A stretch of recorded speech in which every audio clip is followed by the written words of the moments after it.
Grabe, sobrang maso-short na talaga tayo. Ngayon pa ba? Meron tayong bahay, sasakyan, motor, lupa. Ngayon pa ba? Di ba? Kayang-kaya nga natin dati na walang-wala pa tayo. Ngayon pa ba? Kahit hanggang dito sa bahay natin, hindi pa rin natin inisip na para sa ating dalawa lang to. No, kasi kung tutuusin, hindi namin kailangan ni Inday Jenny ng ganito kalaking bahay. Kasi kami dalawa lang naman eh. Wala naman tayong anak. Hello mga pangga! So ayan, sa mga hindi nakakaalam dito sa YouTube channel natin, nagpapagawa na po tayo ng sariling bahay ngayon. At ayan, so sa mga hindi nakakasubaybay sa mga vlog natin dito sa pagpapagawa ng bahay, pwede nyo tignan sa Facebook page ni Inday Jenny. Pero ngayon, gusto ko lang i-tour kayo dito sa bahay natin kahit hindi pa siya tapos. So, look at this! Ito na yung itsura sa labas. So, gusto kayong itour ni Norme kung ano na yung mga improvements sa loob at kung ano na lang yung mga kulang. So, ngayon mga pangga, ayan, i-focus mo muna sa bahay. Ayan. So, dito banda mga pangga, nagsisimula na silang magpintura kasi nakita nyo yun, no? Yun, no? Oo. Yun, no? Lapit na. So, papasok tayo kasi gusto namin ni Inday Jenny na i-tour kayo sa bahay namin. Let's go! So, dito, sa mga hindi nakakaalam, itong space na to, hindi to siya kasali before sa bahay natin. Oo. Bago lang natin siya nabili, yung lupa dito. Tapos yung bahay dito ay Bakbak iba natin natin. kasi gusto namin parking space namin to dito. So, ayan yung mga stone na binili natin para sa fence at saka sa bahay natin. Oo, exterior design. Ay! Dito sa loob, tiles na siya. Oo, Puno na siya ng tiles, kaso nilagyan mo na lang ng cartoon para ano daw, para hindi magasgas. Dito. Nagkisame na din sila dito sa sala natin. Ayan, ganito kalaki yung sala natin, oh. Saktong-sakto lang talaga siya. So, dito yung kitchen at saka yung dining table natin. Dito yung main door. Ayan. Which is parang hindi nyo pa siya ma-imagine na dito yung main door kasi may mga kahoy pa. Oo, Ayan, talaga. pero dito talaga yung daanan. Oo. Papunta dun sa gate natin. Medyo makalat pa talaga kasi nga marami pang hindi natapos dito sa bahay. Pero hopefully nga ay matatapos na siya ng ngayong katapusan ng buwan ng August. So, tara, ito tayo dito sa kwarto ng mama ko. Oo. Wala pang gamit kasi, ayan, hindi pa siya patapos. Pero napagkabit May na aircon kami. na! Lahat ng kwarto dito, may aircon. Oo. Pati sala namin may aircon. So, sa buong bahay, meron tayong 8 na aircon. Ay! Good luck sa bayarin, buwan-buwan. Wait lang mga pangga, dahil mamimigay tayo ng cash G ngayon. Pero bago ang lahat, i-rate muna natin tong bago kong kinakaaliwan ngayon. Ito yung PHL Best. Dami kayong pagpipilian dito, tignan nyo naman oh. Pero yung susubukan natin, ito yung Super Ace. Let's go! No, scatter! Let's go! 10 spins! Meron na! 1,680! 480! Hala! 320! Magkano kaya? Magkano kaya? Hoy! Naka 660 tayo ngayon mga pangga. So alam nyo na mga pangga, yung link nasa comment section. At alalahanin nyo, yung 18 below ay bawal dito. At yung maglalaro dito, make sure na extra money nyo lang, okay? So ano pang inaantay nyo? Pipili pa tayo dyan sa comment section. Let's go! Dito na mga pangga, kwarto ng mama ni Inday Jenny. Ayan. Tsaka yung kwarto ng mama ko, tsaka kwarto ng mama ni Norme, is may Magkatabi lang. CR din talaga. Oo, CR din. Bawat isa. Lahat ng kwarto may CR. Puro CR. Tapos meron din kaming common CR. Ayan. Dito sa baba. Dito sa hagdanan natin, dito meron din tong wood kasi parang namin dito puro wood. Tugas to at saka yung handle niya dito, tugas din yung ipapalagay natin. Tugas din yung mga pintuan natin. Ano siya, customize. Let's go. So dito sa itaas. So, pag-akyat mo dito, may dalawang kwarto din sa left side. So, ito yung unang kwarto. Sobrang hangin, no? Second floor pa lang. Oo. Wala pa tong aircon. Kasi dito sa lugar namin, ano siya, parang palagi talagang may hangin ba? Oo. Hindi katulad ng ibang lugar na parang plain lang. Oo. Wala talagang dumadaan na hangin ba? So, malalaman talaga natin yan, May, pag nakabit na yung mga windows, kung mahangin pa ba talaga. Yes. Ay, itong dalawang kwarto pala to, isa lang yung nila, CR. Ito. Sobrang laki din ng CR nila. Ayan.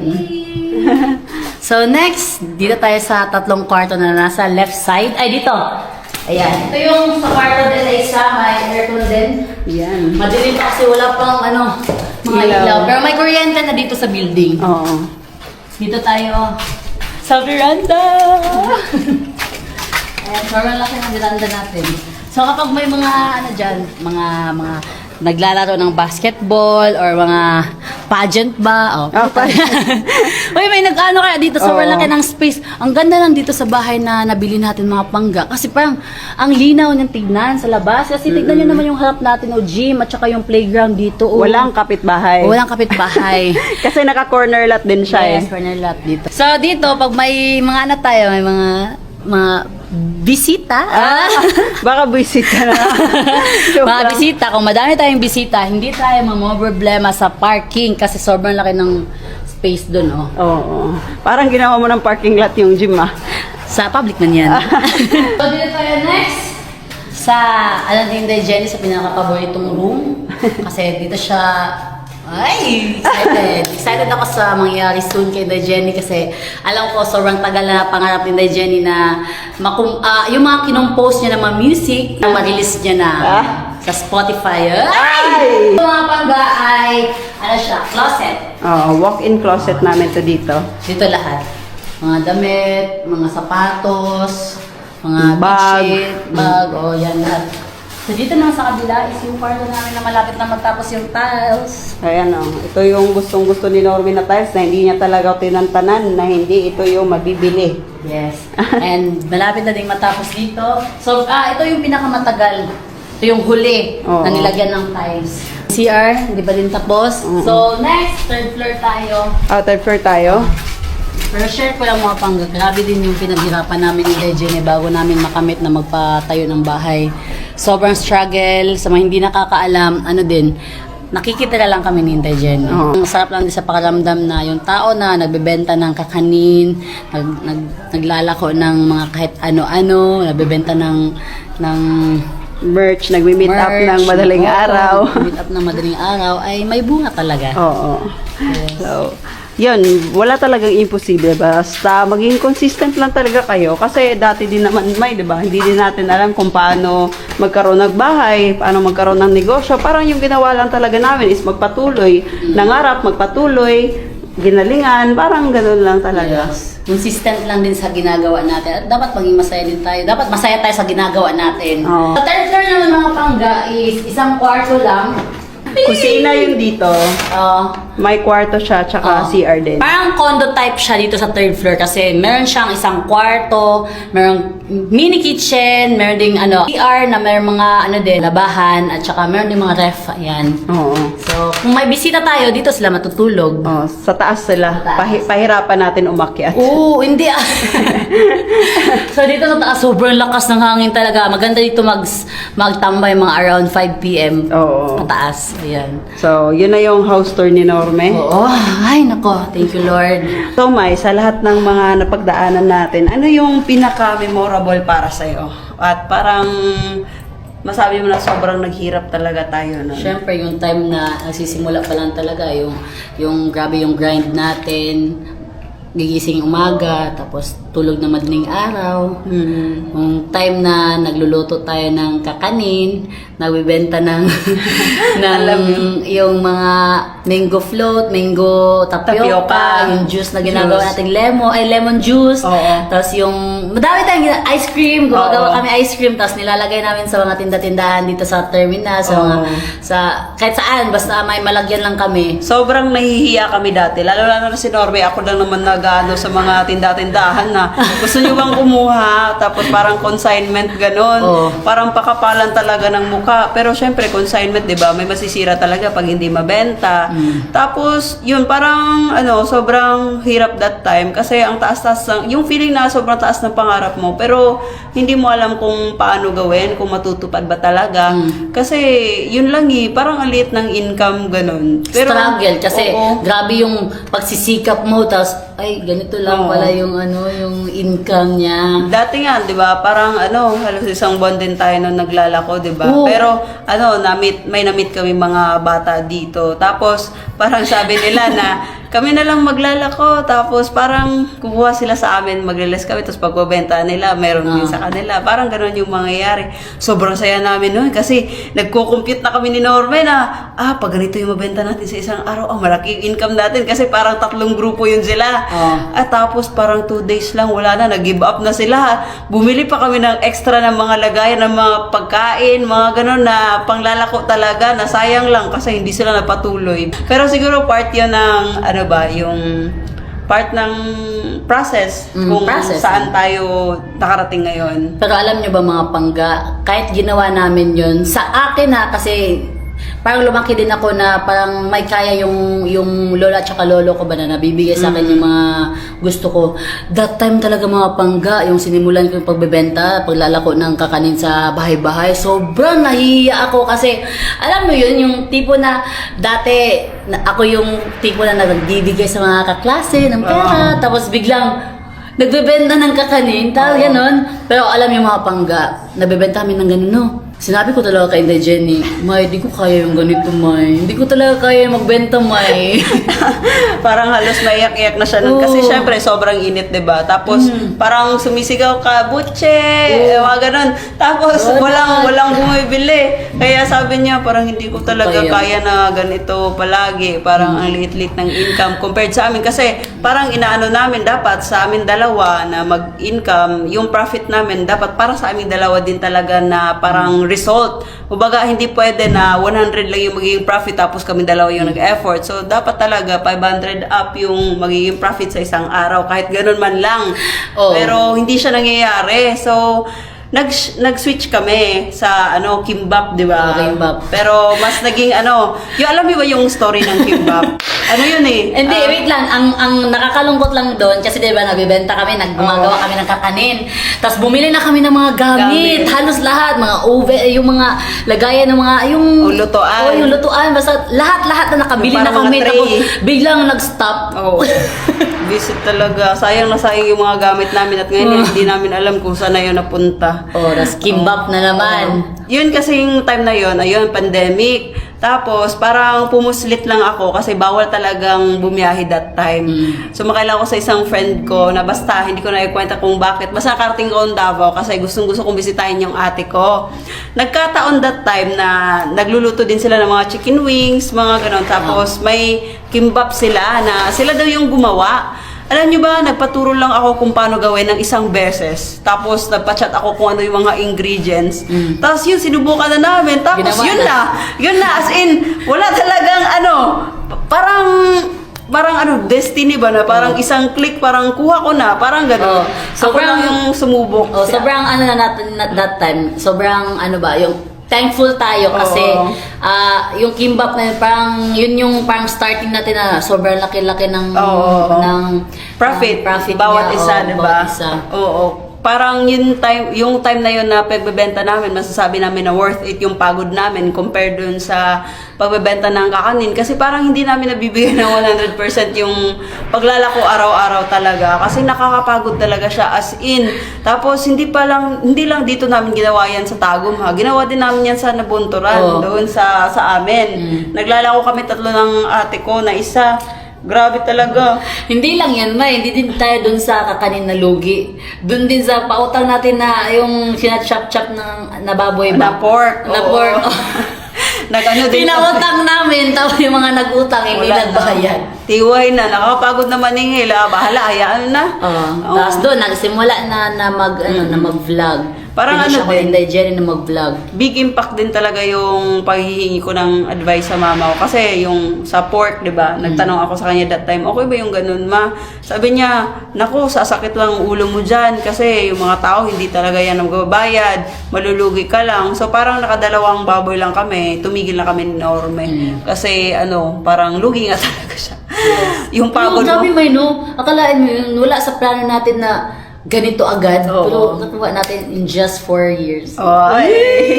Pero din, di ba, May? Ikwento din natin sa kanila yung after nung kimbap, parang nagsa-start na si Norman mag-vlog that time. Parang pumapayag na siya na mag-vlog kami. Kasi ako talaga, di ba, alam niyo naman, ako talaga yung naunang nag-vlog. So, that time, may na-meet kaming isang vlogger na tinatanong namin about sa merch. Di ba, si Motopapsi, di ba? Tinatanong namin siya, paano ba yung ganon? Okay ba yung ganon? Sabi niya, subukan nyo lang kasi wala namang mawawala.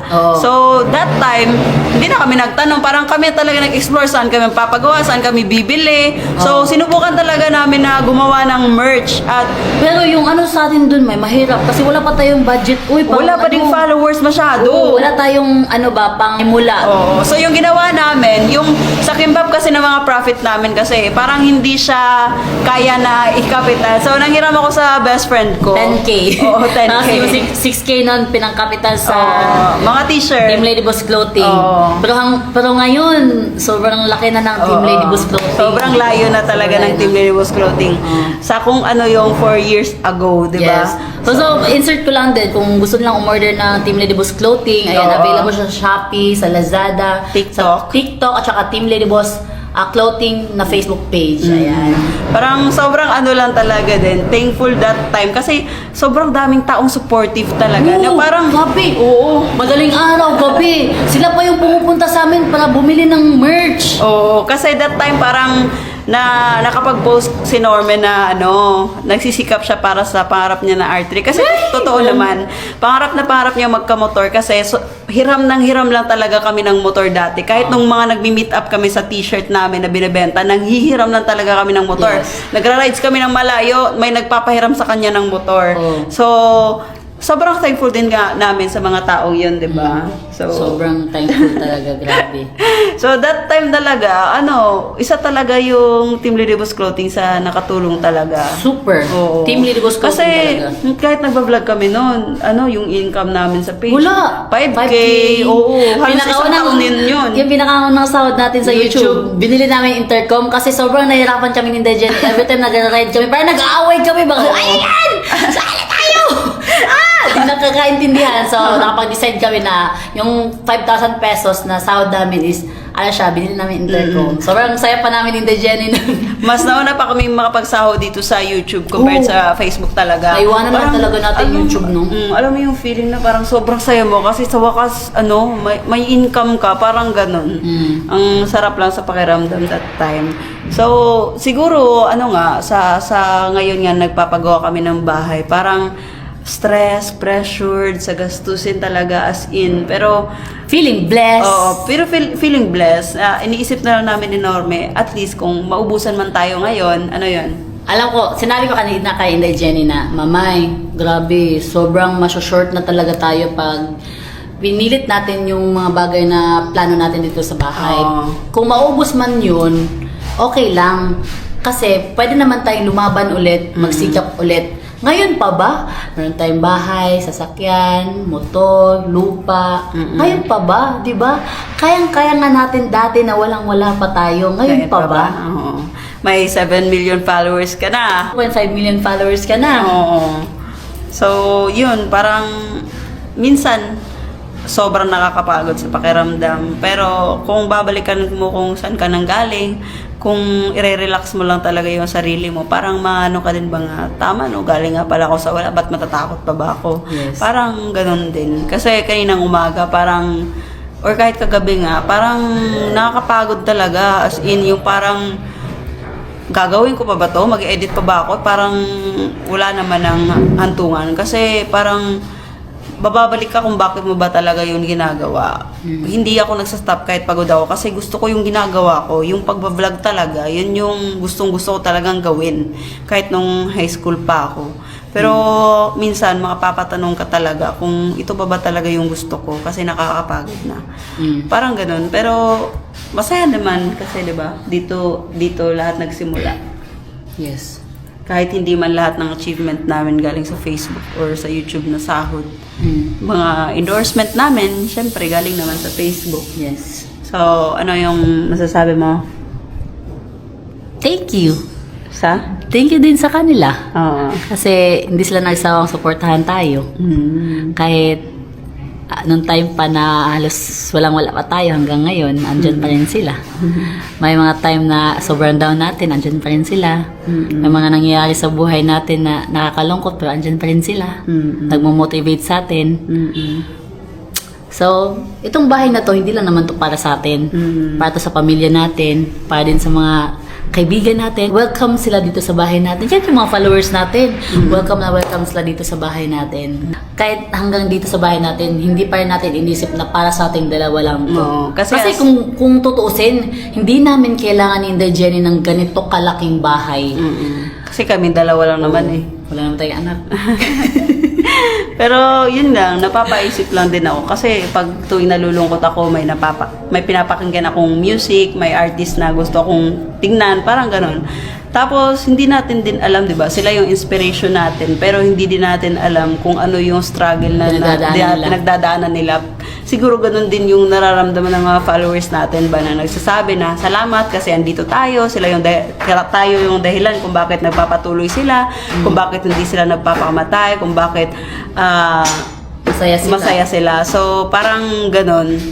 Parang nare-reflect ko lang din yung sarili ko, May, na siguro mas kailangan pa natin tatagan yung sarili natin. Siguro, hindi pa enough yung yung pagiging matatag natin para sa mga tao na papasahihin pa natin. Yes. May mga bagay talaga na sobrang hirap gawin sa part ng isa kung yung isa ayaw, 'di ba? Yes. So dapat talaga teamwork. Teamwork talaga dapat. Halos naman ganun kami ni Norme talaga. Pero may bagay lang may talaga. mga bagay lang talaga na parang ako gustong-gusto kong gawin pero siya parang ayaw niya.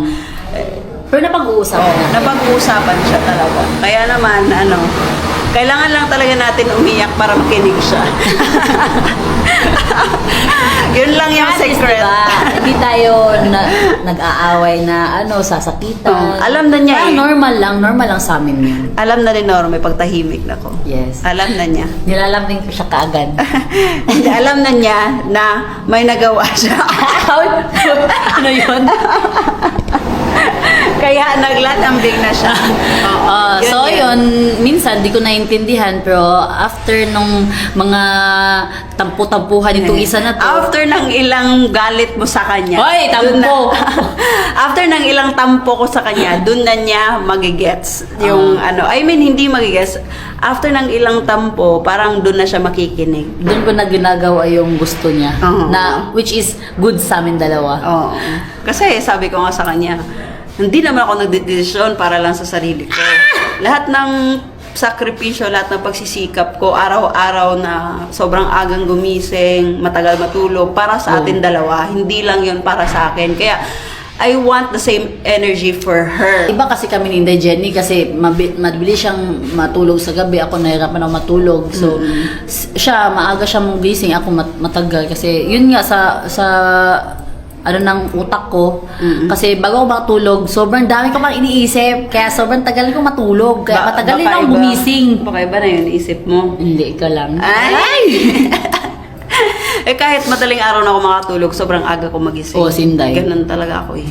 So ayaw kong may masayang na oras. Kasi nga, para sa akin, every second counts. Yes. Ayaw kung may masayang. Pag siya, sobrang tagal magising. Hindi naman everyday. Hindi nga everyday. Pero pag may time na sinabi ko sa niya, ganito gawin mo At least bukas natuto na.